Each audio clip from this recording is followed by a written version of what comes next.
Baik, siap.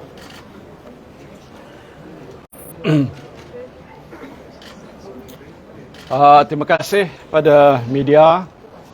Bagaimana yang saudara-saudari tahu, kita baru saja selesai menganjurkan persidangan agung tahunan bersatu kali kelima. Alhamdulillah semuanya berjalan dengan lancar dan agak begitu terkesan sekali ialah tentang semangat juang yang ditunjukkan oleh ahli kita pada hari ini. Saudara dapat saksikan sendiri berkobar-kobar dan kesempatan tadi telah pun saya ambil dalam ucapan dasar saya yang telah pun diluluskan. Yang pertama, soal kedudukan saya itu telah pun diputuskan oleh Perimpanan Agung, bukan Majlis Tertinggi, yang minta supaya saya meneruskan tugas saya.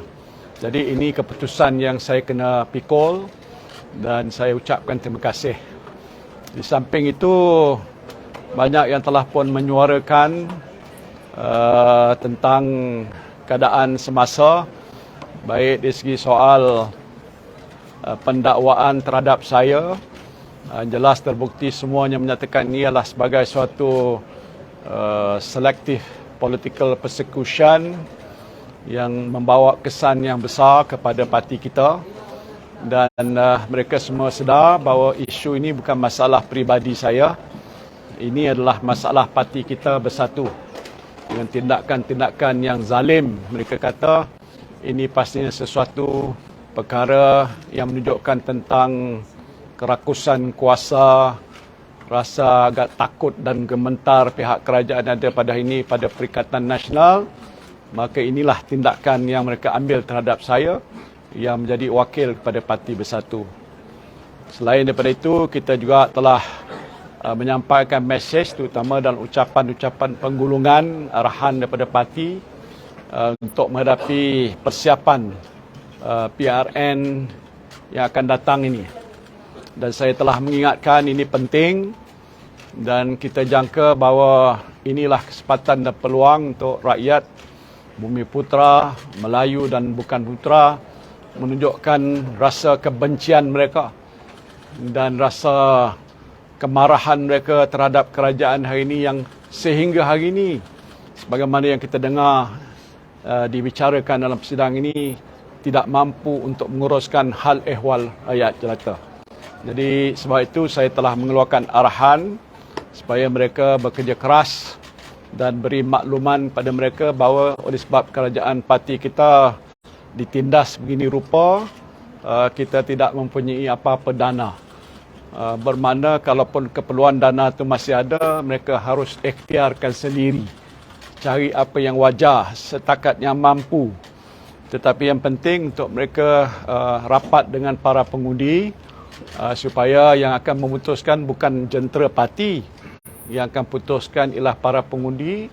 Dan kalau mereka ini sudah buat keputusan tidak akan menyokong kerajaan yang ada, walaupun kita tidak ada upaya dari segi jentera kita kerana tidak ada sumber dana yang boleh kita gunakan, tetapi semangat yang ada di kalangan rakyat jelata itu boleh menentukan kita boleh mencapai kemenangan.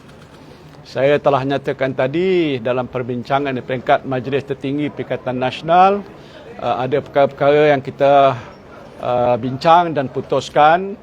Antara tadi yang saya sebut negeri Selangor dan juga Negeri Sembilan, yang ini akan dipimpin oleh Parti Bersatu.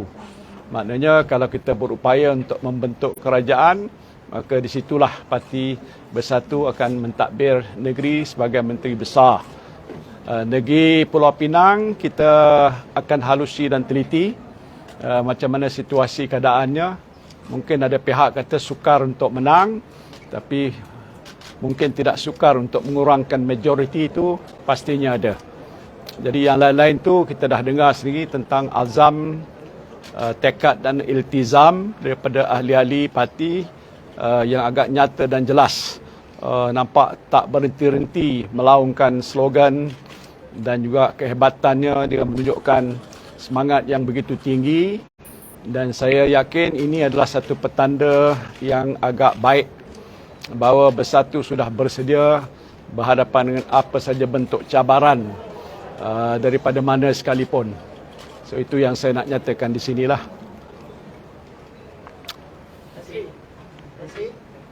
Macam mana dengan status pejuang? Permohonan pejuang untuk bersama-sama dengan PRN? Kita belum bawa pada mesyuarat Majlis Tertinggi Perikatan Nasional. Ini kita ada jadual mesyuarat kita mungkin minggu ini. Nanti saya akan bentangkan dan tunggulah apa keputusan daripada Majlis Tertinggi Perikatan Nasional.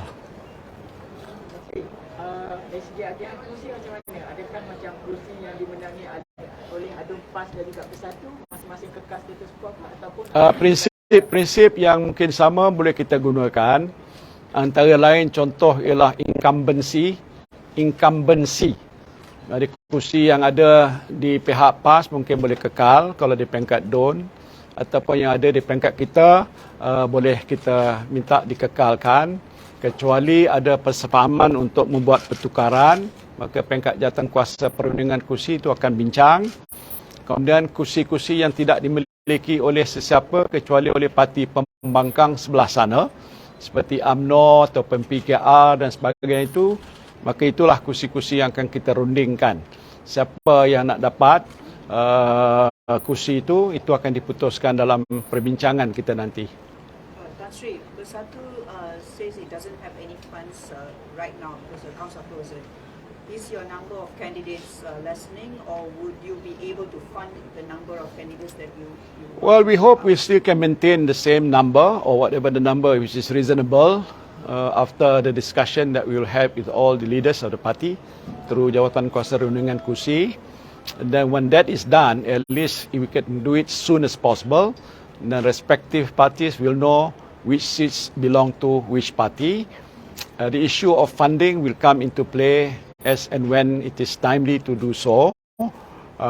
We do believe in the state like Kelantan, Terengganu and Kedah, because PAS is leading. Bersatu of course will contest certain number of seats.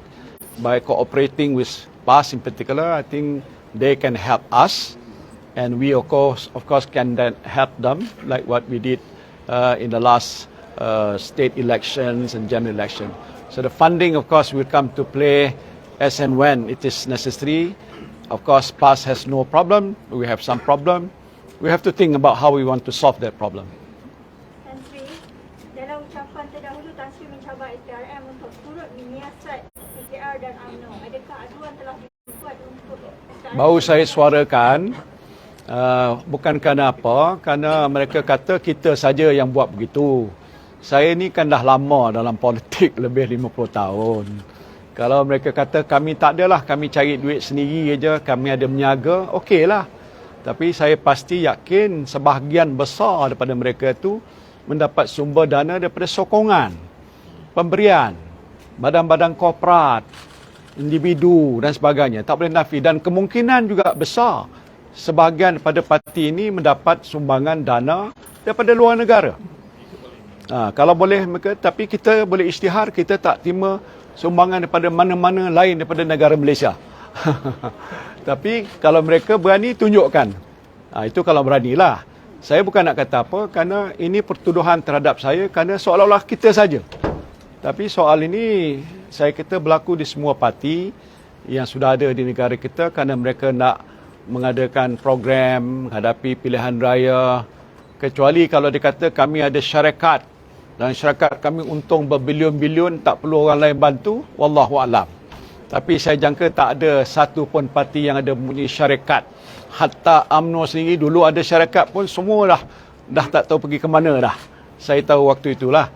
Jadi sebab itu bagi saya cabaran tu ialah untuk, kalau betul-betul serius untuk mengetahui kedudukan sebenarnya, siasatlah. Siasat pemimpin parti-parti itu, sama ada mereka kata parti mereka terima ataupun tak terima, itu terserah pada SPRM. Tan Sri, what are the chances of Perikatan taking over Selangor? You said you are... Well, we know what we are going to do. We have none other than Dato' Azmin leading it, with our team Naib President Dato' Radhi and our pengurusi Bersatu Negeri, which basically we have already a good team. We have all the data.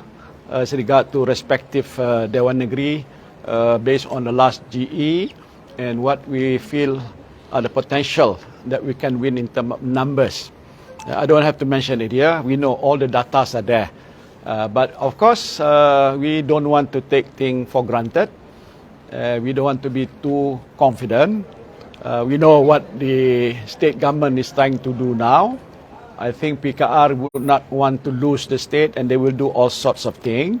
It's okay. We know this thing, as we have done in GE, whatnot. So it's not something that is new for us. So we will do what is necessary to have a proper strategy so that we have the numbers to win the state.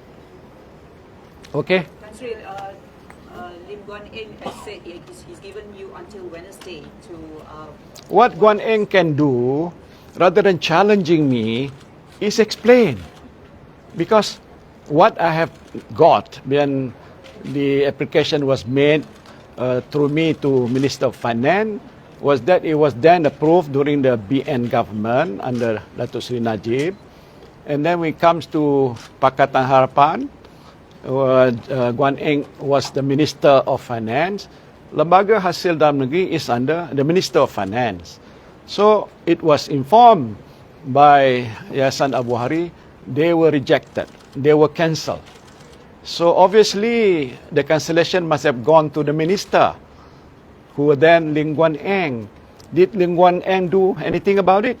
Maybe so. If you can explain, so if Guan Eng did not say, no, I didn't do anything, so the approval must have been retained. And there's no necessity for Tan Sri Syed Mokhtar to come and see me, and then ask the Minister of Finance to consider. This is logical. So this is just political gimmick by Guan Eng. I don't know, but he has to explain.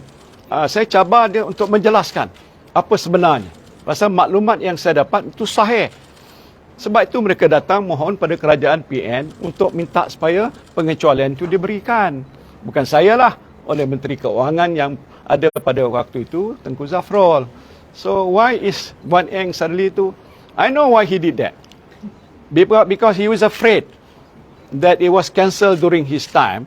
And this Yayasan Al-Bukhari is among the biggest Malay-led yayasan that has contributed a lot of things to many people. And they have gained from the contribution by Yayasan Al-Bukhari. And then you stopped it. Like you do not recognize what they have done to the community. It is not good. So Guan Eng feel now, he said, you explain. Saya bukan takkan. Why should I retract? It is a matter of fact. It is true. All right, thank you. Thank you. Cabar balik. Jangan main-main dengan aku. Pelingnya, kumur ke.